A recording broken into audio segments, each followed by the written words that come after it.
وہ دو صورتیں سورۃ ملک اور سورۃ الف لام میم سجدہ، جیسا کہ سیدنا ابو ہریرہ رضی اللہ عنہ روایت کرتے ہیں نبی صلی اللہ علیہ وسلم سے کہ آپ نے فرمایا ان سورۃ من القرآن 30 آیہ، قرآن پاک میں ایک سورت ہے، اس کی 30 آیتیں ہیں، شفاعت لرجل، اس نے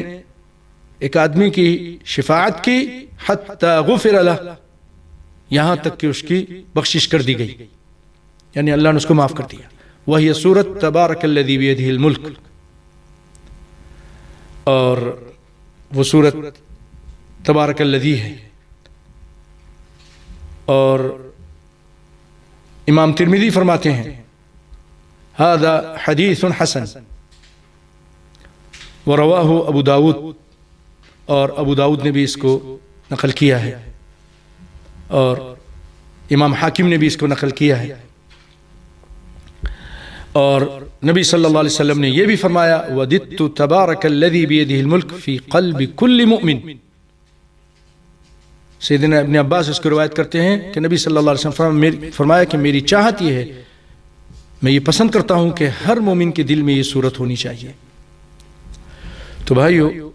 یہ صورت ہمارے یہاں تو یہی مشہور ہے کہ سونے سے پہلے پڑھیں، آپ رات کے کسی حصے میں پڑھ سکتے ہیں،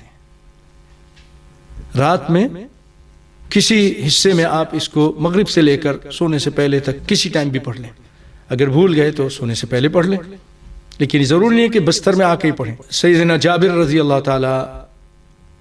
اس کی راوی ہیں کہ نبی صلی اللہ علیہ وسلم کان لا ینام حتی یقرأ الف لام میم تنزیل، یعنی الف لام میم سجدہ، وتبارک الذی بیدہ الملک، نہیں سوتے تھے لیکن جب تک یہ دو صورتیں یعنی سورۃ ملک اور سورۃ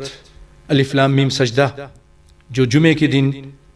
فجر کی نماز میں پہلی رکعت میں پڑھی جاتی ہے، آپ صلی اللہ علیہ وسلم اس کو پڑھ لیتے تھے۔ تو بھائیو، وہ دو صورتیں تو اگر بڑی تھیں، سورۃ اسراء